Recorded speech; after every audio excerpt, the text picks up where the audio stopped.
NBA has a promising future at this point. There's a lot of talented guys, man, coming out, man, and coming up within the NBA. It's a good mixture, too. It's like a good mixture of guards and bigs because a couple of the young guys on the list and even in the NBA as top players are pretty young. Top 10 players under 25 is a very, very tight list. This is my personal list, and this is just what I'm thinking as of right now. So at number 10, I got Jamal Murray, Denver Nuggets. He's a very, very confident player, man, and he's definitely shown himself to be able to lead the Denver Nuggets in a positive direction. And like I said, his confidence is what gets him over. I think like half of the time his ability is there, but his confidence is what gets him over the hump for sure. And at this point, he's kind of asserted himself as one of the scorers on the Denver Nuggets. Shout out to Willie B, by the way. And I think Jamal Murray is great right now. He's averaging 19, 5, and 5. So I have him at number 10. At number 9, I got Luka Doncic down in Dallas. To me, honestly, Trey Young is having a very good second half of the season, but I think, honestly, he's been having a good, consistent season throughout this whole year. And I think he's established himself as the rookie of the year. I mean, at least to me, 26 and 5. And those are great numbers, man. Brown averaged 25 and 5 as a rookie. Tyreek also did as well. Shout out to my man. And Luka's been able to go out there and wow the league, man. Everybody's on board with Luka and giving him his respect. So I think he's definitely earned his place in the top 10 as players under 25. At number 8, I got U-City's Jayson Tatum. His minutes and his rotations have been different. He hasn't been able to kind of get in the same groove as he did last year. And I think that's partially due because of Kyrie. Naturally, the team's chemistry changes because you have to kind of lean towards that, and they're not able to do the things that they were doing last season when they were very successful reaching the Eastern Conference Finals. After a while, once he gets into a different situation or they kind of figure out what they're doing in Boston, once he gets back to getting comfortable, I think that he'll be able to kind of settle in and get back to the promising future everybody sees with him. Number 7, I got KarlAnthony Towns. KarlAnthony Towns is obviously very talented. I think he's one of the most talented bigs in the NBA. He just has to kind of learn how to compose the same mindset to be aggressive and to not really wither within the season of the NBA. Like we have to do, like when Jimmy Butler left there, that was a messed up situation, but I don't think Jimmy Butler was lying. It's like a heart thing with KarlAnthony Towns. That's why he's so low on my list now. He honestly should be higher, but just because of his heart and how much I have to question the situations that he's going through out there in Minnesota, I have to have him at number 7, man. And he's a good guy, man. He's definitely good. He's putting up great numbers, double-doubles and things of that nature. But I'm just not totally sold on KarlAnthony Towns because of his heart, man. But once he gets that figured out, I think that he'll be able to climb that ladder. But, you know, we'll see. Number 6, I got Ben Simmons, Philly. Ben is one of my favorite players, one of my favorite young players. I know people are going to say, well, Ben can't shoot the ball. He's still able to be effective and average 16 a game, and he's averaging 16, 9, and 8. He'll improve over the next couple of years. Like, you can say that whenever you want, but he doesn't have to get a jump shot. If he gets a floater, if he gets some type of form of being able to score from the mid-range, man, it's over. But if he does get that within the next year or so, I'm pretty sure he'll devote his all-season to that this off-season.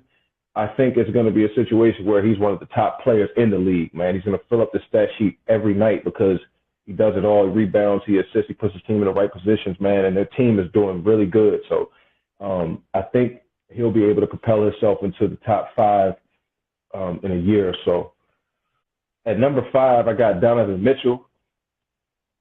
And Donovan Mitchell, man, he's very talented, man. It's no question about it. I know all you OKC and Russell Westbrook fans know firsthand and personally, I know y'all know Donovan Mitchell.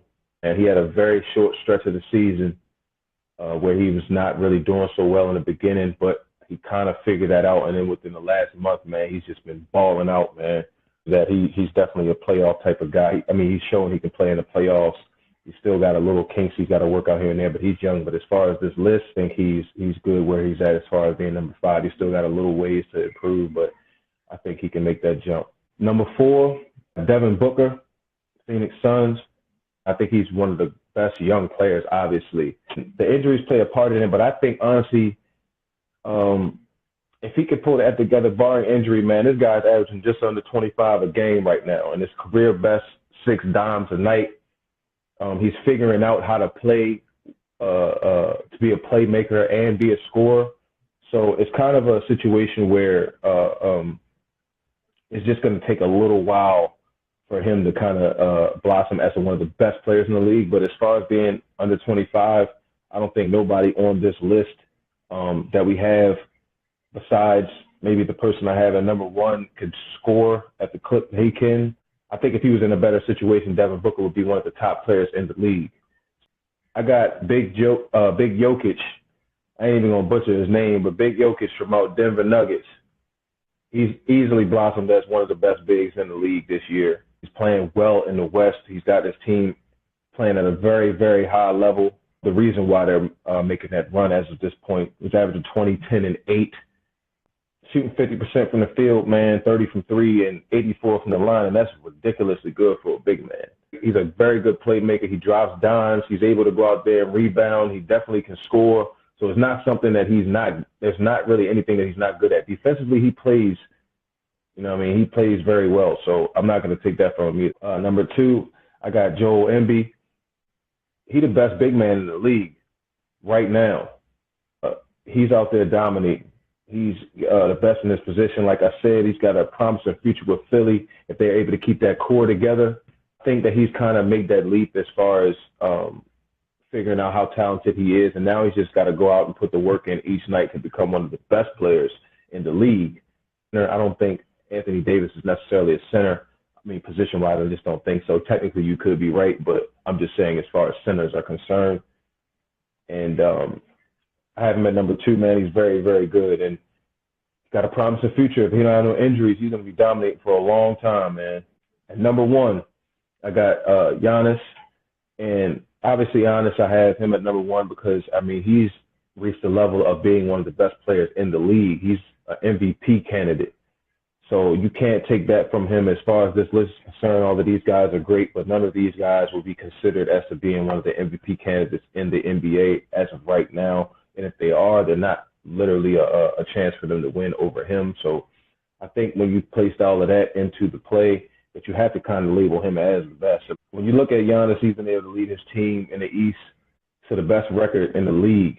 And the reason why I have him at number 1 as well is because of how his improvements have been every year. It's not like a situation where it's been a little improvement. He's vastly improved his game every single year to the point where as though he was, okay, we don't know his last name. Now he's coming out here and really almost an MVP. You know what I'm saying?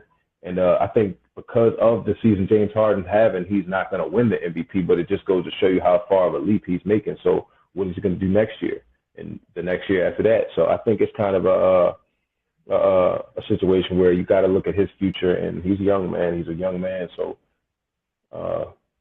that's my top 10 list. I got Jamal Murray, number 10, Luka Doncic, number 9, Jayson Tatum, number 8, KarlAnthony Towns, number 7, Ben Simmons, number 6, Donovan Mitchell, number 5, Devin Booker, number 4, Jokic at number 3, Joel Embiid at number 2, and Giannis at number 1, man.